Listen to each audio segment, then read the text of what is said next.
Hello everyone, today we shall read the poem No Men Are Foreign, written by James Kirkup. Okay, let's start.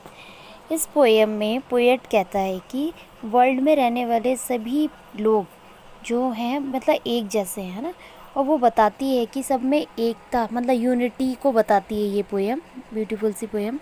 तो poet कहता है कि इस world में कोई भी पर्सन जो है स्ट्रेंज नहीं है, और कोई भी मतलब जो कंट्री है वो स्ट्रेंज नहीं है। हम जो भी लोग हैं, चाहे हम यहाँ रह रहे हैं अपनी कंट्री में या हम फॉरेन कंट्री में रह रहे हैं, हम सब इक्वल हैं और सबकी मतलब जो सोल है वो भी एक है। तो वो कहते हैं कि ये पोएट कहता है कि ये हो सकता है कि हम लोगों की जो बॉडी की स्किन है वो अलग अलग रंगों की हो सकती है, लेकिन हमारी जो सोल है वो सबकी एक जैसी है ना। वो कहता है कि हम किसी दूसरे देश में रहते हैं और कोई दूसरी लैंग्वेज बोलते हैं, तो और वहाँ की मतलब एटमॉस्फेयर में हम रहते हैं, उसको इंजॉय करते हैं, तो इट मीन्स ये नहीं है कि हम मतलब अलग हो गए। ठीक है, कि हमें हमेशा ऑलवेज़ ये रिमेंबर करना चाहिए कि हमारी जो आइज़ हैं वो सोने के लिए ही बनी है।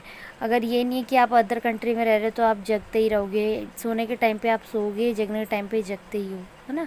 तो वो कहते हैं कि हम ये सब हमारे अंदर ही, ये हमारी सोच पर डिपेंड करता है कि वो अलग है, और हम लोगों ने ही आपस में लोगों को मतलब हेट करके, एक दूसरे को हेट करके ही आपस में डिफरेंस को क्रिएट किया है। पोएट कहता है कि लोग अपने मतलब वर्क से ही अपनी अर्थ को पॉल्यूट करते हैं, मतलब आपस में फाइटिंग कर रहे हैं, मिसबिहेव कर रहे हैं ना। तो वो कहता है हमें अपने एटमॉस्फेयर को, अपने एनवायरनमेंट को सेव करके रखना चाहिए, और हमें ये इस बात पे ध्यान देना चाहिए कि ये पूरा जो यूनिवर्स है ना, वो भगवान ने बनाया और हम सब एक हैं, ये नहीं है कि अलग हैं। I hope you all are understand this poem.